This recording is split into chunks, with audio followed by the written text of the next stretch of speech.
সুপ্রিয় দর্শক, আসসালামু আলাইকুম। আমি আপনাদের নিকট একটি সত্য গল্প তুলে ধরছি। গল্পের শিরোনাম দিয়েছি বাবা। বাবা, আপনি কি মনে রেখেছেন ঠিক কতদিন ধরে আপনি আমার থেকে দূরে আছেন? 1982 সালের কুরবানির ঈদের রাতে, যখন সারাদিন ঈদের আনন্দ ভোগ করে ক্লান্ত শরীর নিয়ে আমি ঘুমিয়ে পড়েছি, হঠাৎ মায়ের ডাকে ঘুম ভেঙে দেখি আপনি সংজ্ঞাহীন অবস্থায় বিছানায় শুয়ে আছেন। পরিবারের সবাই যখন ডাক্তার সহ অন্যান্যদের ডাকতে ব্যস্ত, ঠিক তখন আমি একা বসে আপনার শিয়রে বুঝে উঠতে পারছিলাম না ওই মুহূর্তে আমি কি করব। আর 7 থেকে 8 বছরের একটা বালকের বোঝার কথাও নয়। মা ডাক্তার নিয়ে ফিরতেই ডাক্তার নার্ভ পরীক্ষা করে বললেন, আপনি আমাদের ছেড়ে চলে গেছেন। আপনি কোথায় চলে গেলেন? কেন চলে গেলেন? কেন আর ফিরলেনই না? তা তখনও বুঝে উঠতে পারিনি বাবা।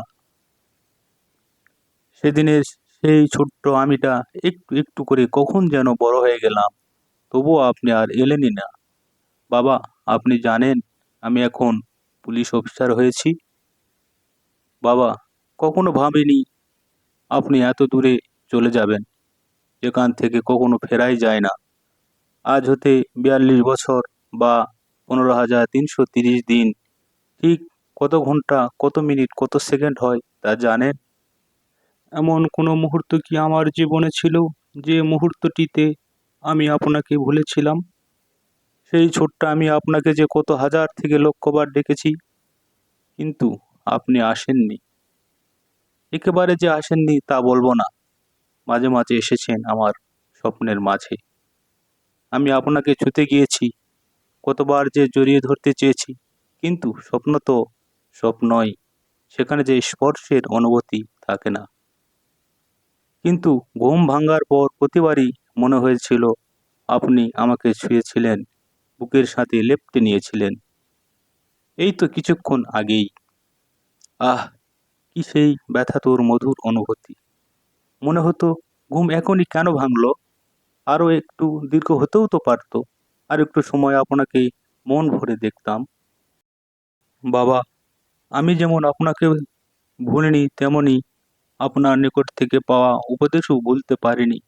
এখনও মনে পড়ে আপনি যেদিন চলে যাবেন, সেদিন আসরের নামাজ শেষে আপনি পবিত্র জায়নামাজে বসে গল্পের ছলে বলেছিলেন, চলার পথে দৃষ্টি নিচু করে উঁচু নিচু দেখে পথ চলবে।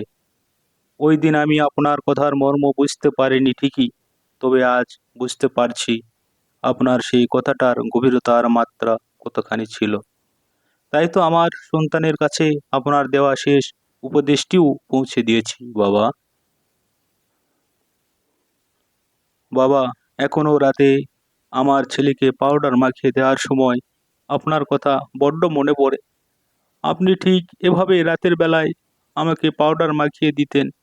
হঠাৎ হঠাৎ আপনার গায়ের ঘ্রাণ নাকে ভেসে এলে অবচেতন মনে চারপাশে তাকিয়ে আপনাকে খোঁজার চেষ্টা করি। আপনাকে না পেয়ে আপনার গায়ের ঘ্রাণের উৎপত্তিস্থল খুঁজতে গিয়ে আপনার স্থানে আমার ছেলেকে আবিষ্কার করি। বাবা, আপনি চলে যাওয়ার পরে আমার কণ্ঠ হতে বাবা নামক সুমধুর ডাকটি হারিয়ে ফেলেছিলাম। দীর্ঘ বছর পর আবার সেই ডাকটি উচ্চারিত হয়েছে, সেদিন যেদিন আমার ছেলে জন্ম নিয়েছিল। তারপর থেকে ওর মাঝেই আমি আপনাকে উপলব্ধি করি বাবা, যেন ওর মাঝেই আপনি আমার জীবনে ফিরে এসেছেন। তবুও আমি আপনার ফেরার অপেক্ষা করি। এই অনন্ত অপেক্ষা শেষ হবার নয় জেনেও। বাবা, আজ আমি অনেকটা বড় হয়ে আপনার গায়ে শোভা পাওয়া ইউনিফর্মটাই পরেছি। শুধু কালের বিবর্তনে রংটা পরিবর্তন হয়েছে মাত্র। আপনি কি জানেন, এই ইউনিফর্মের সুতোর প্রতিটা বুননে আপনার প্রতি আমার গভীর আবেগের একটা অনুভূতির আছে। আমার আয়ুষ্কাল জুড়ে এই ইউনিফর্ম থাকবে না জানি, কিন্তু আমার গোটা আয়ুষ্কাল জুড়ে আপনাকে একটিবার কাছে পাবার আকুতি থাকবে, খুব খুব করে বাবা। আমি জানি আপনি যেখানে আছেন সেখানে খুব ভালো আছেন, কারণ আমার প্রার্থনার হাত দুটি যে আপনার তরেই আল্লাহর নিকট উদিত হয় বাবা।